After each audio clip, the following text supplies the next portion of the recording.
अर्चना कापरे या आपल्या YouTube चॅनलवरील मखमली मोरपीस या शृंखलेतील काव्य वाचन अर्थात कविता वाचन या सत्रामध्ये मी आपलं मनापासून स्वागत करते। मंडळी, चैत्र महिना सुरू झालाय। हा महिना सुरू झाला की आपल्याला चाहूल लागते ती चैत्र गौरीची। कैरीचं पन्ह, वाटली डाळ आणि मैत्रिणींच्या भेटीचा हा सुखद काळ। या निमित्ताने रत्नागिरीची आपली एक छान मैत्रीण ऋतुजा उमेश कुलकर्णी हिने केलेली ही आजची सुंदर रचना। चला तर मग ऐकूयात आज चैत्र गौर।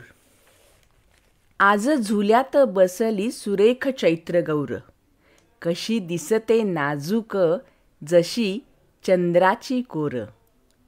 लाड कवड करा तिचे नाहू माखू घाला, सुरंगीचा गजरा तिच्या केसात गमाळा। बोलावून तिच्या सख्या द्यावे पन्हे आंबे डाळ, मनोभावे म्हणावे माझे कुंकू सांभाळ। लाडू करंजा जिलेबी कधी करा पुरणपोळी, तिच्या तृप्त चेहऱ्याने सुख भरते ओंजळी। महिनाभर माहेराला येते गौर रहाया, माय बाप घर तिचे डोळे भरून पाहाया। बालपणीच्या क्षणांचे वेचताना कण कण, पदरात साठवते छोटी छोटी आठवण। साडी चोळी देऊन तिची भरावी ओटी, लेक सुखाचं चांदण येतं नशिबाने पोटी।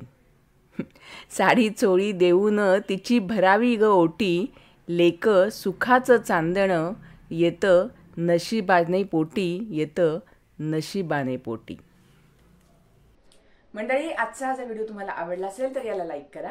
तुम्ही तुमचे मित्रमंडळी, आप्तस्वकीय, नातेवाईक या सगळ्यांना हा व्हिडिओ शेअर कराल अशी माझी खात्री आहे। आणि आतापर्यंत अर्चना कापरे या आपल्या YouTube चॅनलला जर तुम्ही सबस्क्राइब केलं नसेल तर लगेच सबस्क्राइब करा। पुन्हा भेटूयात पुढच्या शनिवारी। तोपर्यंत हरिओम। सर्वं कृष्णार्पणमस्तु। राम राम। धन्यवाद।